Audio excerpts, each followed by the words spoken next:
Hello guys, मेरा नाम है नवीन शर्मा और आज हम इस वीडियो में देखेंगे कि जो भी हमारे भारत का इंट्रोडक्शन, कहने का मतलब भारत की जो भौतिक विशेषताएं हैं और भी चीज़ें, कौन से पठार कितने परसेंट भाग पे है, ये सारी चीज़ें देखेंगे। ये वीडियो आपके लिए इम्पोर्टेंट हो सकता है अगर आप वनडे एग्ज़ाम दे रहे हैं या जो यूपीपीसीएस आ रहा है उनके लिए तो बहुत ही महत्वपूर्ण होगा ये वीडियो अगर वो देखते हैं इसको, क्योंकि इसमें सारी चीज़ें दे रखी हैं जो फैक्चुअल डाटा 2-3 डाटा मिक्स करके वो आपसे एक क्वेश्चन पूछ लेता है, बहुत सारी स्टेटमेंट देके। तो उस तरह के क्वेश्चंस को करने में आपको हेल्प होगी। और जैसे कि आप देख पा रहे हैं ये भारत का मैप बना है। तो भारत की भौतिक विशेषताओं की बात कर लेते हैं। यहाँ पे हम भारत की भौतिक विशेषताओं की बात करते हैं तो इसको 6 भागों में बाँटा गया है। कितने? 6 भागों में बाँटा गया है। कौन-कौन से भाग हैं? देख लेते हैं इसको। इसको 6 भागों में बाँटा गया है। भारत का ये मैप बना है और यहाँ पे जो हमारा पहला भाग है वो है उत्तर भारत के पर्वत। उत्तर के पर्वत और दूसरा भाग है उत्तर के मैदान। तीसरे भाग की बात करें तो भारतीय मरुस्थल जो हमारा राजस्थान साइड में है। और चौथे भाग की बात करें तो प्रायद्वीपीय पठार। ये जो बीच वाला एरिया होता है ये हमारा प्रायद्वीपीय पठार है। उसके बाद अगर हम बात कर लेते हैं, नेक्स्ट जो इसका पार्ट है वो है हमारा तटीय मैदान। ये हमारा जो इधर ये हमारा पूर्वी तट है और इधर ये हमारा पश्चिमी तट है। ये हमारा तटीय मैदान हो जाता है। उसके बाद बात कर लेते हैं हम हमारा द्वीप समूह। ये हमारे छठा भाग है द्वीप समूह और ये 6 भागों में कुल बांटा गया है। द्वीप समूह में हमारा कौन सा आता है? यहाँ पे अंडमान निकोबार आता है ये, और ये यहाँ पे कौन सा आ जाता है? लक्षद्वीप। ठीक है, तो ये भारत के 6 भौतिक भाग हो गए जिसमें हमने इसे विभाजित कर रखा है। उसके बाद नेक्स्ट पॉइंट को देखते हैं। भारत के क्षेत्रफल में, तो भारत का जो क्षेत्रफल है उसमें कितने परसेंट हिस्सा किस चीज़ का है? तो यहाँ पे अगर हम मैदान की बात कर लेते हैं तो 43.5% यहाँ पे हमारा मैदान है।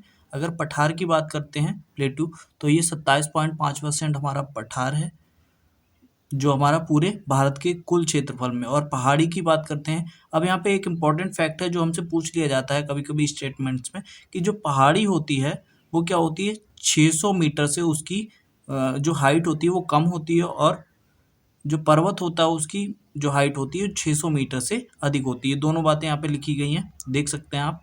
और यहाँ पे पर्वत की बात कर लेते हैं तो पर्वत हमारा कितना है? 10.5% और पहाड़ी कितनी है? 18.5%। ठीक है, इंपॉर्टेंट चीज़ें आप नोट भी कर सकते हैं, इसको नोट कर लीजिएगा। इंपॉर्टेंट है, बहुत सारी चीज़ें, बहुत जगह से डाटा कलेक्ट किया गया है तब आपके लिए ये वीडियो बनाया गया है।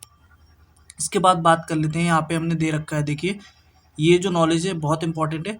600 मीटर प्लस है तो पर्वत होगा, 600 मीटर से कम है तो पहाड़ी होगी। और पठार, पठार के लिए क्या होता है कि उसका जो शिखर होगा वो कैसा होता है? समतल होता है। ठीक है, उसका शिखर कैसा होता है? समतल, नुकीला नहीं होता। नुकीला की बात करेंगे तो पहाड़ या पठार में से, पहाड़ या पर्वत में से कोई एक चीज़ हो जाएगी अगर उसका तल कैसा होगा? नुकीला होगा तो। ठीक है, इसके बाद बात कर लेते हैं हम उत्तर के पर्वत। तो उत्तर के पर्वत में देख लेते हैं माउंटेन रेंज। ये यहाँ पे देख सकते हैं हम काराकोरम, लद्दाख, और ये ट्रांस हिमालय की अगर हम पहले बात करते हैं, सबसे ऊपरी भाग जो भारत का है उसमें क्या है? ट्रांस हिमालय उसको बोलते हैं। और इसमें 3 श्रेणियाँ आती हैं। कौन सी? काराकोरम, लद्दाख पर्वत श्रेणी और जास्कर पर्वत श्रेणी। इसको आप कलेजा से याद रख सकते हैं, कलेजा। ठीक है, कलेजा, कलेजा। का से काराकोरम हो जाता है, ला से लद्दाख और जा से जास्कर। कलेजा से याद रख सकते हैं काराकोरम, लद्दाख और जास्कर। ये तीनों हमारी श्रेणी हो जाती है कौन सी?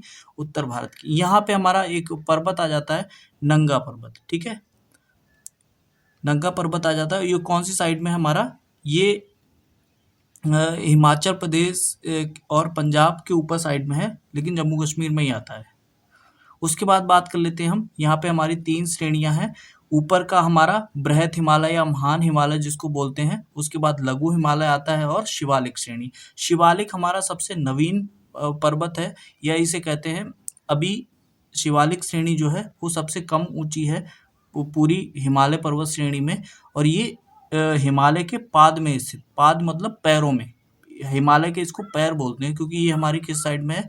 ये हमारी सबसे दक्षिण साइड में स्थित है। ठीक है, कौन सी? शिवालिक पर्वत श्रेणी। और महान हिमालय तो हमारा ये किसके बाद में आता है? ट्रांस हिमालय के बाद कौन सा आता है? इनका क्रम याद रखिएगा, पहले ट्रांस हिमालय आता है, फिर महान हिमालय आता है, फिर लघु हिमालय आता है और फिर शिवालिक श्रेणी आती है। ठीक है, औसत लंबाई की अगर हम बात कर लेते हैं तो कितनी है 2400 किलोमीटर। औसत लंबाई की बात करें 2400 किलोमीटर। औसत ऊंचाई की अगर हम बात कर लेते हैं तो 6000 मीटर। जो हमारे हिमालय की औसत ऊंचाई है वो 6000 मीटर है और औसत लंबाई है तो 2400 किलोमीटर इसकी लंबाई है। इसके बाद नेक्स्ट पॉइंट को देखते हैं, ट्रांस हिमालय की। अब अगर हम बात कर लेते हैं ट्रांस हिमालय को पूरा समझते हैं क्या क्या है ट्रांस हिमालय से, क्योंकि क्वेश्चन पूछा जाता है यहाँ से, मोस्टली क्वेश्चन बनता ही बनता है। आपको ये बहुत ध्यान से देखना है, वीडियो बहुत काम का है आपके। जो लोग सही से पढ़ रहे होंगे सिंसियरली उनको पता भी होगा ये कितने काम का वीडियो हो सकता है। काराकोरम पर्वत श्रेणी, इससे आपको एक दो क्वेश्चन मिल सकता है, यूपी पीसीएस में भी एक दो क्वेश्चन मिल जाएगा, 100% श्योर है ये।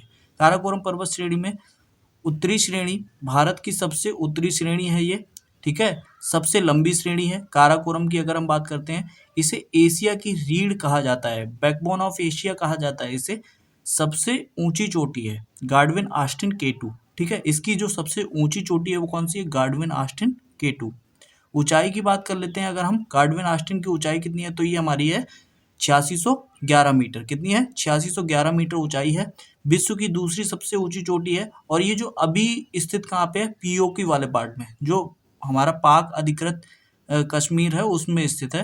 भारत की सबसे ऊंची चोटी कौन सी है, K2। अगर भारत की सबसे ऊंची चोटी कभी पूछी जाती है तो वो कौन सी हो जाएगी, K2।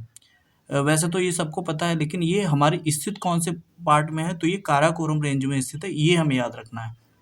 इसके बाद काराकोरम रेंज में ही हमारे कौन कौन से प्रमुख हिमनद स्थित हैं, तो उनको देख लेते हैं।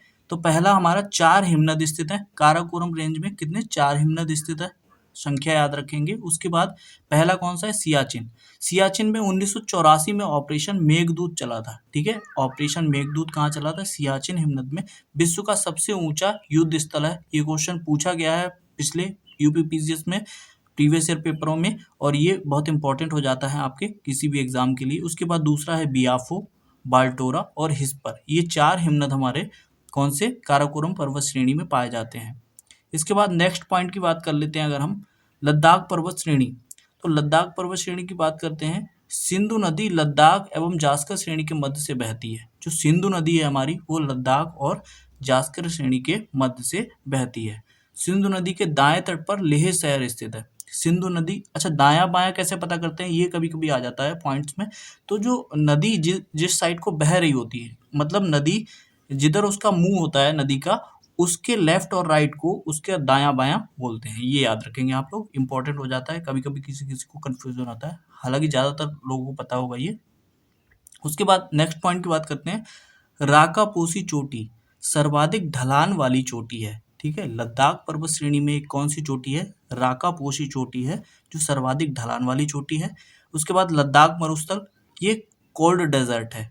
कैसा है, कोल्ड डेजर्ट, मतलब ये हमारा मरुस्थल तो है लेकिन कैसा है, कोल्ड, ठंडा मरुस्थल है, ठीक है। लेह में सबसे कम वर्षा होती है।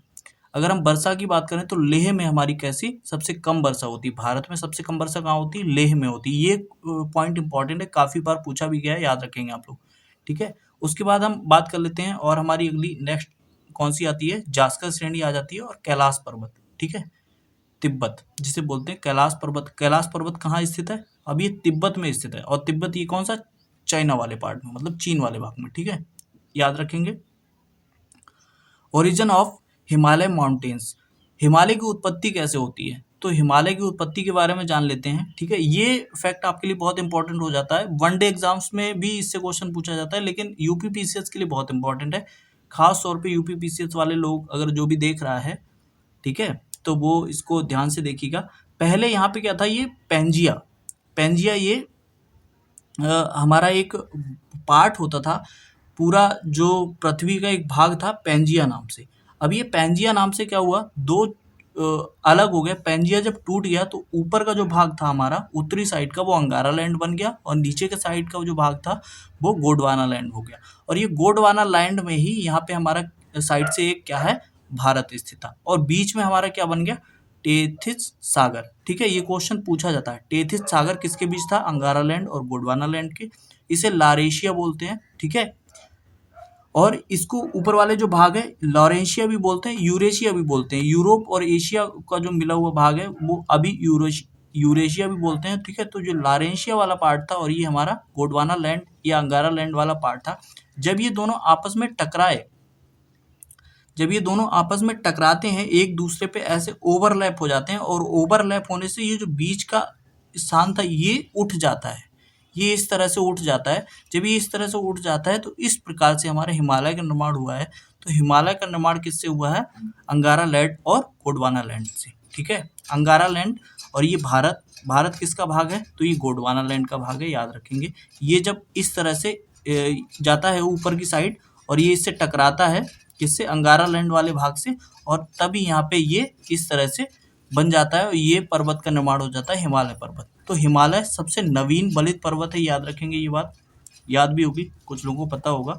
भारत गोंडवाना लैंड का भाग है। ठीक है, ये इंपॉर्टेंट फैक्ट है, कई बार पूछा गया है। हिमालय का निर्माण टेथिस सागर से हुआ है, तो ये भी याद रखेंगे, इंपॉर्टेंट फैक्ट है।